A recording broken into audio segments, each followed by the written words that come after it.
I think there are all kinds of ways, even without resources, without having huge privileges or leg ups or anything, there are still ways that you can own your path, make decisions, create radical statements, create structures that you wish existed, even if they don't. This is the Art Power Podcast. I'm Janera Solomon. In this episode, we're talking with Lenka Clayton, a UK-born, Pittsburgh-based artist. Lenka's work is playful and clever and often funny. She gathers and remixes everyday objects into new arrangements, reframing the materials of everyday life. Like right now, she has a collection on her wall of tongs. Who gets obsessed with tongs? But she does. There's permission with Lenka's work to dive into your curiosity, into your passion and your interest without judgment, without shame. In our conversation, we talk about the ups and downs of working day jobs, finding funding, and navigating the systemic differences between the UK and Germany and the US here in Pittsburgh. Here's Lenka. I was born in the UK, in Derbyshire. I grew up in Cornwall. Mm-hmm. My parents lived there. My brother still lives in England. Mm-hmm. And then I went to art school in Cornwall and in London. What kind of city is Cornwall? Cornwall is How a would you county. describe it? Okay, it's a county. It's by US standards, it's absolutely tiny. Okay. It takes about 2 hours to drive the length of it. It's 9 miles wide where I come from. So it's very small, rural, historically like tin mining community, fishing community, also very interesting artist community. Okay. Yeah, so I grew up there. I moved to London for art school. And then after I finished art school, I moved to Berlin, where I lived for 4 years. Mm-hmm. Then I moved back to London to study documentary directing at film school. That was my MA. And I worked making documentaries for a while in London, as well as teaching art at university. Mm-hmm. And then I moved to Pittsburgh on the 9th of the 9th, 2009. Oh, wow. Very dramatic. And I've lived here ever since. So I'm curious, the decision of I'm going to art school in London. Yeah. Was that like a normal thing? Like lots of people did that as far as you knew, and your family's reaction to it was like, oh, wow, that's great. Gosh, let me think back. This was about 300 years ago.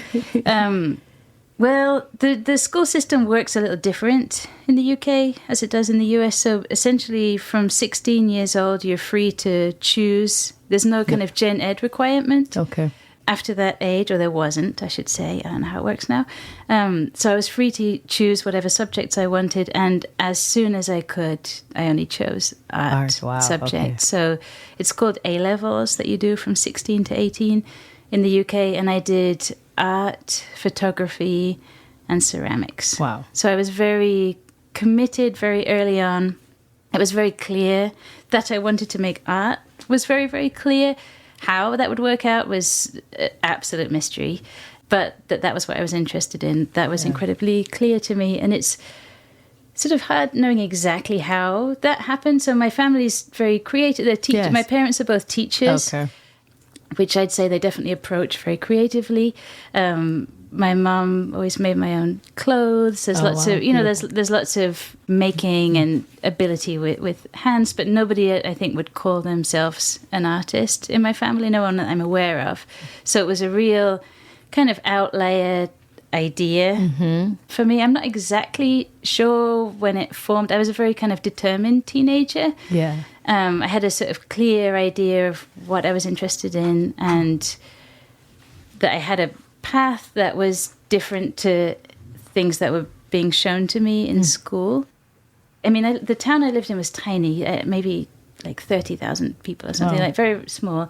But I remember as a teenager, there was a cafe, this tiny little cafe that I just found on a back street one day.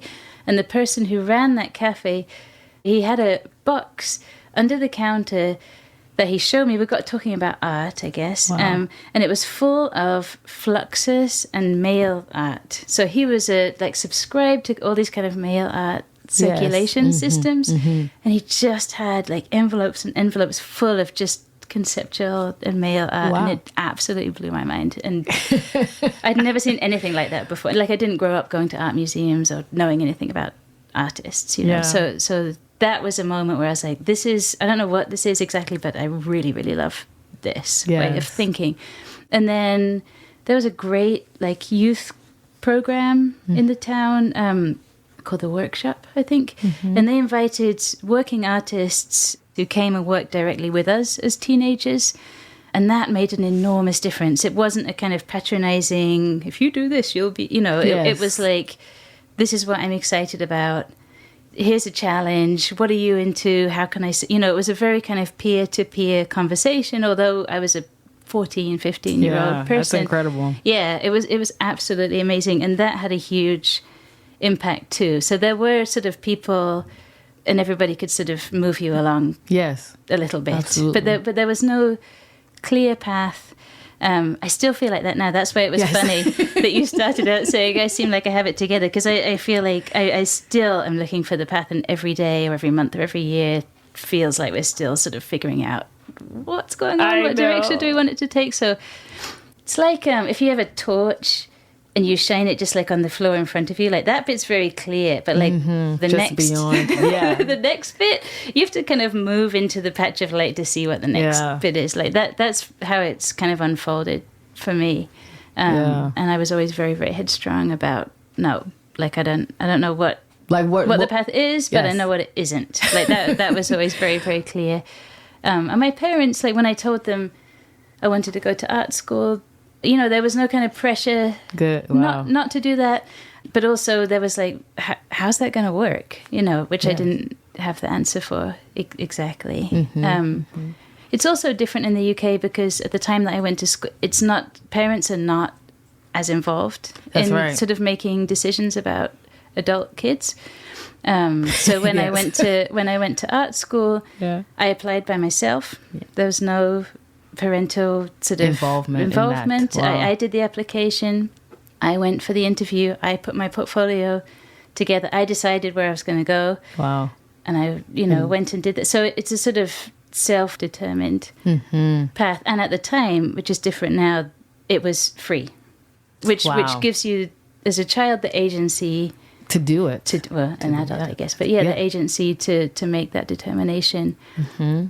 As you're doing that, as far as you can remember, were your peers, were there conversations about, okay, so how are we going to make this work? Like, the living part. No. Okay. I mean, I think, there's time to ask that question as a kind of like 17-year-old who's not, my sense of art was like incredibly narrow, like what that could be, like I didn't really have a clue. So you graduate or complete the programs, you're like, okay, here I am. What were some of the first things you made? After school? It was kind of a period of figuring out. So it wasn't necessarily about big finished works. I remember spending a lot of time in my sketchbook every day. I would sort of spend time, I'd walk and explore the city constantly. Berlin was the first city I ever fell in love with. I felt completely at home and I absolutely adored it. And I would walk around and meet people and go in old abandoned houses and old factories. And it was just this kind of place where there was so much openness and emptiness. It hadn't all been figured out. So I would kind of explore and go around and then work in my sketchbook, take photographs, stick things in, like write down ideas, just kind of getting to know my own brain. Yeah. And so a lot of that first period of sort of being out of school, I wanted to make a move where I had time and space. London was and is a very challenging place to live affordably. Yeah. And Berlin was more affordable. Oh, much more. Okay. Very different. I mean, we're talking, I'm 47 now, and this was when I was 21. Yeah. So don't use this information to make any life choices, because I believe it's very different now. At the time, it was incredibly, like a fifth of the cost of living. And I wanted to go somewhere where I could just have the sort of time and space to follow my instincts and figure out what I wanted to do, how I wanted to work, what work might look like outside of the university, and just start to kind of develop that. So that move was made very purposefully to find that space. Also, I didn't speak any German when I moved to Germany. So there was a kind of whole transition period. It felt like kind of restarting, which was sort of what I was looking for. This is something I do in my work, and I just naturally seem to do in my life, which is sort of put myself in situations where I am kind of lost in some way. Yeah. And then I sort of work my way with my practice and work out of that feeling of lostness. So it's not a whole lot of pre-planning, but that's both a sort of hindrance in a way, because like, how do you know what's next? You have to figure everything out, but it's also, it kind of gives you the confidence to do things like that. There's no reason not to do that. Yes, that's what being an artist is part of it. Kind of having a sense of where you are now, some inclination or impulse. You're not sure exactly where it might lead, but then you're like, I'm gonna follow it. And were you like waitressing or something to make money? Okay. I did a lot of waitressing. I mean, I've worked since I was 11, probably 10 or 11. Like I've always worked. That's always been part of my own sort of stability. Also how I kind of meet people as a teenager. That's how I kind of got to meet people, was by working in cafes and restaurants. So yes, in Berlin, I did a lot of waitressing. There were a lot of artists and creative people who would, bartend or wait. So yeah, so that's how I kind of funded myself. Hours-wise, you could sort of work pretty much part-time and afford a certain cost of living. I've always really lived within my means. Yes. That's like a major approach, within my life. And so I had a sort of simple, very affordable life that I could fund part-time, and that left a lot of space. One of the things that came up in our product meeting this week, we're trying to figure out how to make a financial tool that mirrors as accurately as possible what it's like to live as an artist, with the uncertainties, with the varying paths and many choices and all of that. And we were talking about, it hadn't occurred to our engineers, design teams, that someone's, quote, art practice could and probably does include many things in addition to a job that they might also have. So you might be a writer that you're writing your own creative work, but then you might be a waitress or you might Uber. It hadn't occurred to folks that other thing, in quotes, that you're doing, it's something you want to continue to do. Like there was this assumption that, the goal is to move the needle more toward the practice and away from, quote, other jobs. And so I said, I don't know. I think for some people, this, quote, other job, the second job or the real job or the day job actually fuels them in some way. Has that been your experience? Yeah, I mean, often I think that sort of time not in the studio is as valuable as time in the studio. I personally really need a distance from things to be able to sort of process and experience them, and that's the same for art. Like, it's amazing to make your living from your work. I work with a gallery, Catherine Clark, in San Francisco, and I love the fact that I can sell work through them, and I have that support, and that's great. Also, sometimes making a living from your work can also feel like extra pressure. Yeah. And it certainly directs decisions. It limits certain things. It guides certain decisions, if that's the main driver of why you're doing that. So, it's a back and forth. It's helpful to sort of protect yourself from that also at points. Yeah, absolutely. Yeah. I want to do that thing they do, like when you're watching a TV show or something, where the next season it's a whole new part of a person's life. And you're like, what happened? Cool. So let's do it. Let's jump forward. Yeah. So you're in Pittsburgh. Okay, that was a jump. Yeah. I know, yeah. Right. Phew. Okay. We can go back. No, it's fine. It's funny. But we're jumping. Now we're in Pittsburgh. We're in Pittsburgh, Pennsylvania. Here we are. You launch an artist residency of motherhood, which is maybe the first time I heard about your work. So let's talk about that. Okay. So I have 2 kids. My first, Otto, I had when I think I was about 34. And then my daughter was born 2 years later. So at that time, when I just had Otto, I was looking after him full time. Mm-hmm. I had been in the US for a few years, but similarly to in Berlin, I'd moved here, particularly to Pittsburgh, without knowing anybody at all, which in typical fashion, which I don't recommend. But anyway, so I moved here really without any kind of infrastructure. And so the first few years here were sort of spent establishing that and kind of working to get to know this new place. And then I had a baby who I was with all the time, and as it happens, as happens, and as sort of happens to everybody, trying to figure out, okay, who am I now? I've gone through this enormous, like, everything's changed. It felt like the rug's been pulled out. You know, all rules are different. Of course, this happens to everyone, but still, when it happens to you, it's very, very startling, and everything's sort of up in the air. Particularly sort of thinking at the time my practice, it wasn't financially stable. Right. It wasn't something I could do part-time to sort of supplement the family income or anything. It was something that needed almost the exact same thing Otto did, which is endless time and attention and focus. Yes. And these 2 things needed happening on top of each other and were very difficult to do at the same time.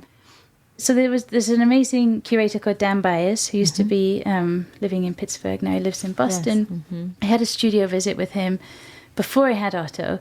We'd sort of been in touch about taking part in an exhibition. He invited me to be in this exhibition at the Carnegie Museum. But the exhibition was going to happen when Otto would have been just a few weeks old. Oh, wow. And that was like this very confronting moment where the reality of being a parent and being an artist really, really collided. Because before then, my art practice had often been sort of setting myself impossible seeming tasks. Yes. Very labor intensive, like counting up to several million, or like going to meet every single person mentioned in a newspaper. So really sort of labor intensive projects, which quickly became impossible with motherhood. So talking to Dan about, basically accepting the opportunity to be in this exhibition, but sort of realizing to myself, I'm going to have to approach this in a completely new way. So as I moved through the process of pregnancy and sort of starting to look forward to how this was going to work with our family, I started reflecting on how it was in England, which is what I grew up to expect. As a freelance person in England, there's a government support for new parents called the maternity allowance. It's not an enormous amount of money, but it's an acknowledgement of this period that you're not able to work. That doesn't exist here, along with many other acknowledgements of social support.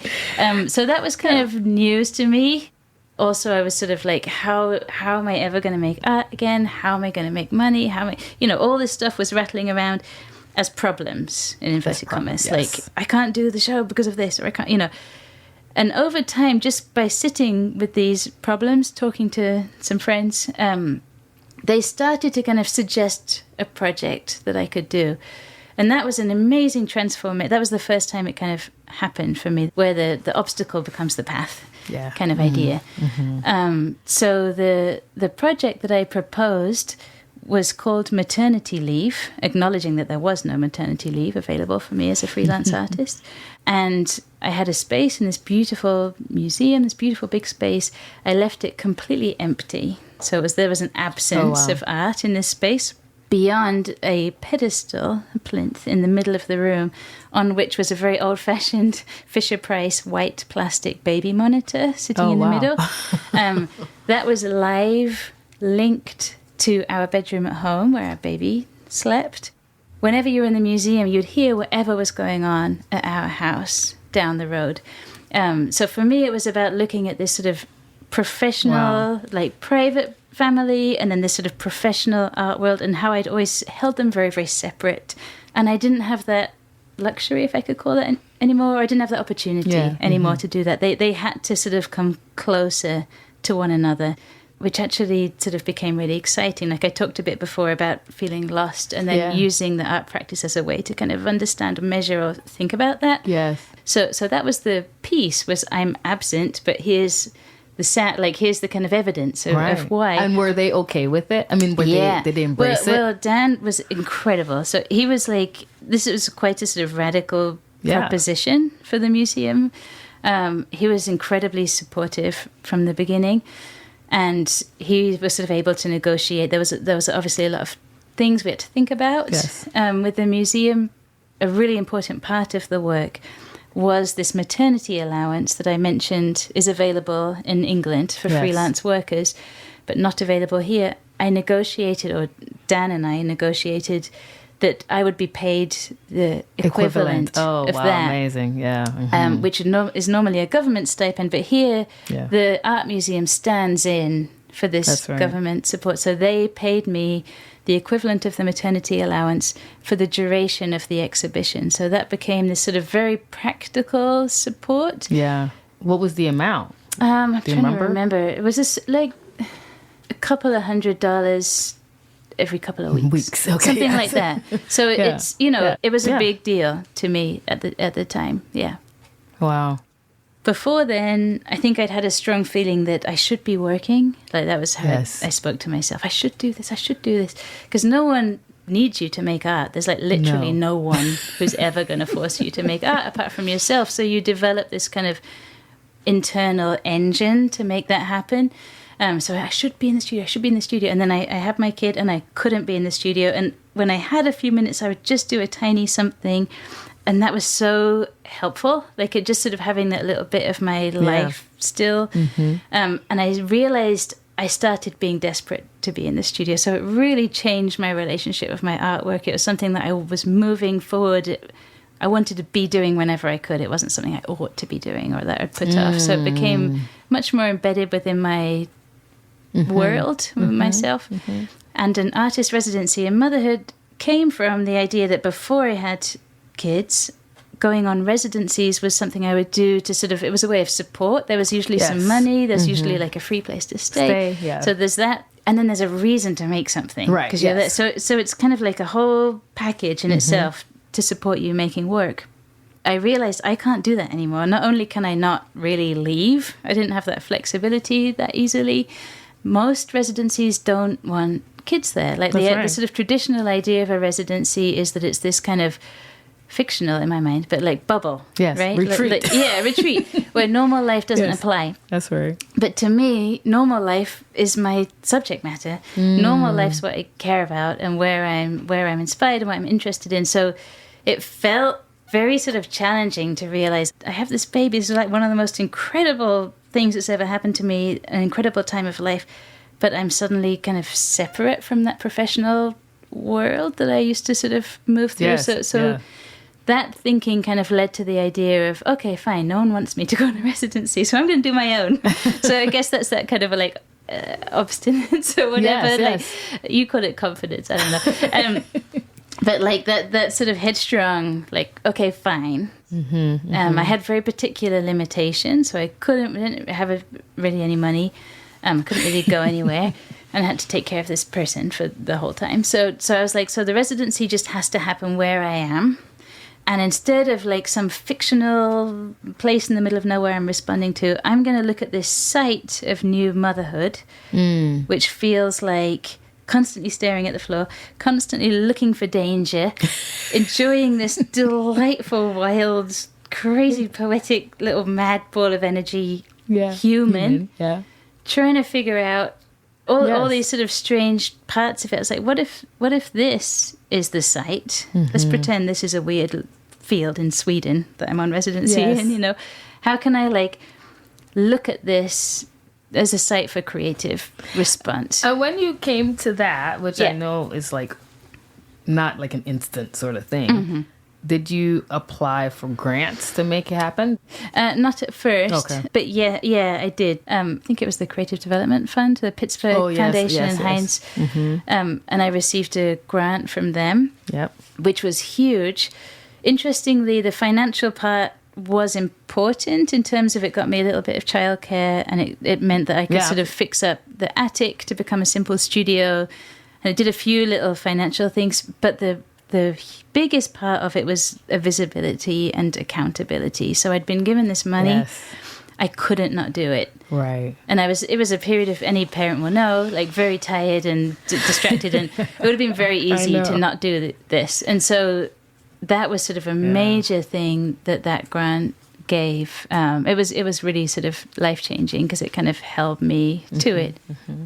Listening to you tell the story, I'm like, well, it's so incredible. I remember having my first child, and actually, I mean, they call it a miscarriage, but my child was born early. Oh. Yes, so we had a whole process and decision making. So the second time I had a child, and I remember, I mean, it was just like, it was very scary, and you know, the pregnancy was scary because I wasn't sure how it'd go. Can't imagine, Yeah. And then after this new being is here, that it's like, oh my gosh, like there are just so many decisions, so many options, so many doing the right thing, not doing the wrong thing. I had a full-time job at the time, and I had board members who called me like 2 days after I had Mira and wanted me to prepare for a committee meeting that was coming up. That's interesting. I won't name names, although I could. And so for me, that was actually the first time, maybe in a long time, I don't know, or maybe ever, where I actually had to put my foot down and say, no, I'm not available. So it's a pretty incredible thing for me to hear you, because I remember that experience too. And I guess what I made out of it was like a commitment to myself that I hadn't really ever fully made quite in that way, where I was saying absolutely no. Whereas I think before I'd always kind of found a way to do whatever people were asking me to do in some shape, form, or fashion. Yeah. It sort of necessitates you re-understanding what you are, what you can do, what you want to do. Yeah, there's like a new form that you take, and then negotiating that with whatever's around you. Yes. And another thing that was a real driving force for me was when I was pregnant, I would talk to people, peers in all sort of different realms, and I very clearly kind of received, and just sort of culturally received the message that if you're a serious artist, you shouldn't have kids. Like that's sort of a culturally transmitted message. I heard it sort of personally shared with me. And in Europe and here too? Yeah. Wow. Yeah. And I'm very definitely, if you definitely don't have two. Like that was a sort of overwhelming, like do not have to, which I did. Yes.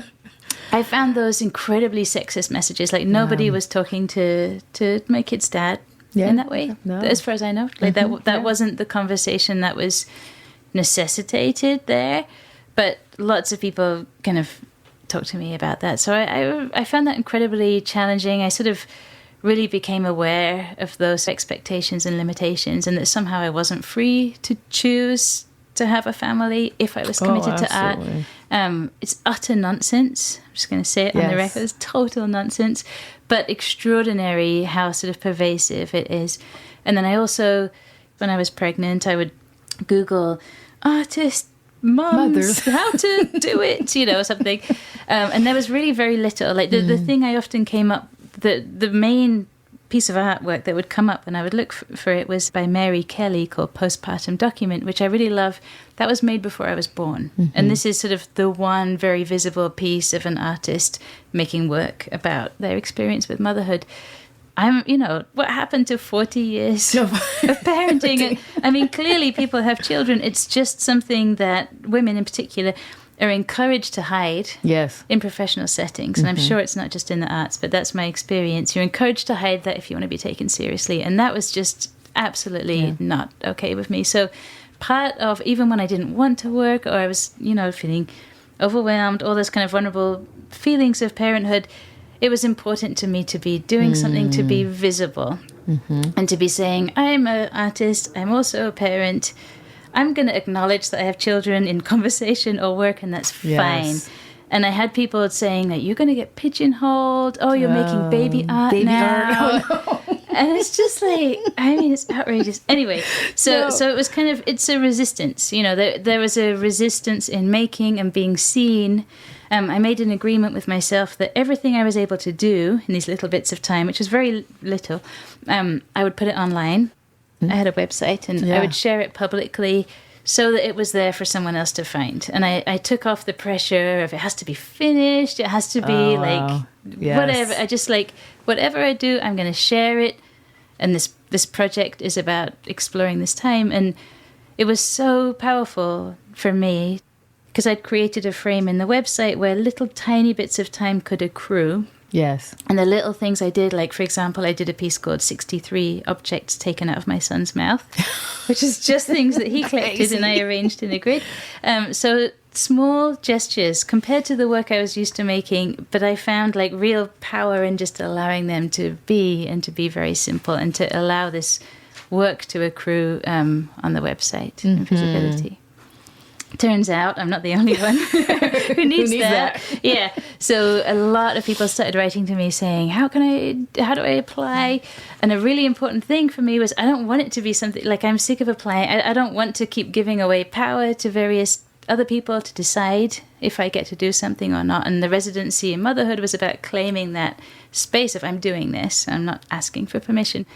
I wanted people to partake, but I didn't want to become a gatekeeper. And so I said yes to everybody. Of course you can do this. And in the end, I to sort of clarify it, I made a whole website, which is www.artistresidencymotherhood.com that provides essentially a blueprint. It's completely free. Anybody can take part. It's incredible. Yeah, I can say I received very similar messages. People were like, well, if you're serious, professional, leading woman. Yes.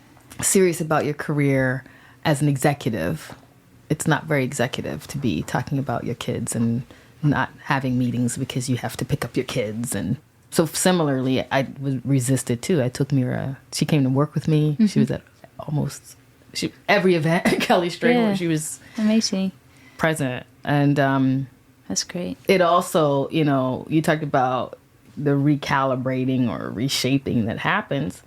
It started to change the way I thought about my present life, my future life, and money. There are many ways for artists to live and work and think, and there's not necessarily a right way. And there's many seasons of life. I think, I work as a mentor, and I often work with people who are earlier on in their career. And I think what's really hard to know when you're earlier on, you sort of, everything has to be every idea is this next idea has to contain everything. You're trying to figure everything out or fix everything.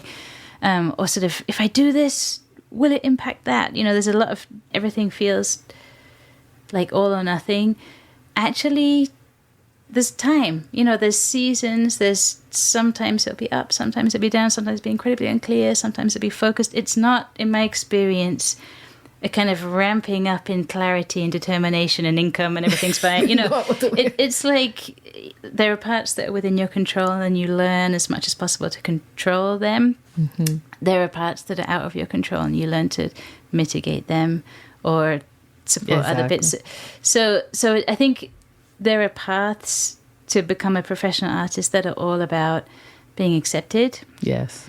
Which is just giving power away. Every single decision is giving power away. Do you think I can get this grant? Do you think I can have this residency? Can I get into this school? Can I get into your gallery? It's like every step is giving power away to somebody else.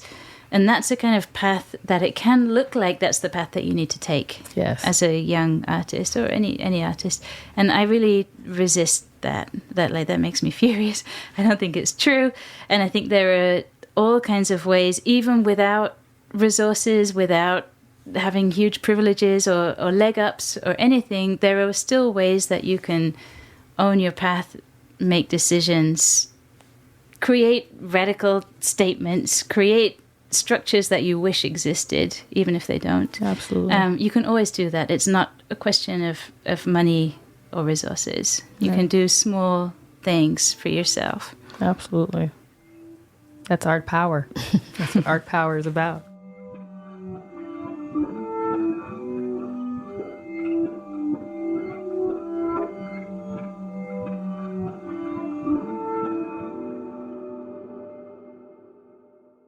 What I take away from this conversation with Lenka is just how much power we have. There's no one path. There's no singular path. There's no linear path. And sometimes you take steps and you can only see so many steps ahead of you. And you might question, is this right? Is this wrong? But in that questioning, it's okay and important to keep going. What stands out for me in this conversation with Lenka is her determination and defiance and the way she continues to build new structures, the structures she needs to do what she wants to do. I think, too, the other thing I admire about Lenka's work, and I'm definitely going to try and practice this after talking with her, is the way she takes something very personal, her own very personal challenges, and opens the challenge to the community, to the world, to help her resolve it or even just share the experience with her. That idea that we would invite other people into not only our practice, but into our very personal struggles and vulnerabilities is incredible. It's not a natural thing for me to do that. I don't know how many people it's natural for, but I think it's amazing. And I think there's a lot we can learn from Lenka about doing that. You can find more about Lenka's work on her website, lenkaclayton.com, and on Instagram at Lenka Clayton Studio. To learn more about an artist residency in motherhood and start your own, head to artistresidencyinmotherhood.com. This has been the Art Power Podcast. I'm Janera Solomon. The show is a co-production of Row Home Productions and Art Power, a public benefit corporation working to bring artists sustainability, dignity, and freedom. Our producers are Jackson Roach and Kristen Vermilia. Our managing producer is Alex Lewis. Mixing and mastering by John Myers. Subscribe and tell your friends about the Art Power Podcast. And find out more about the work we do at artpower.io. Thank you for listening.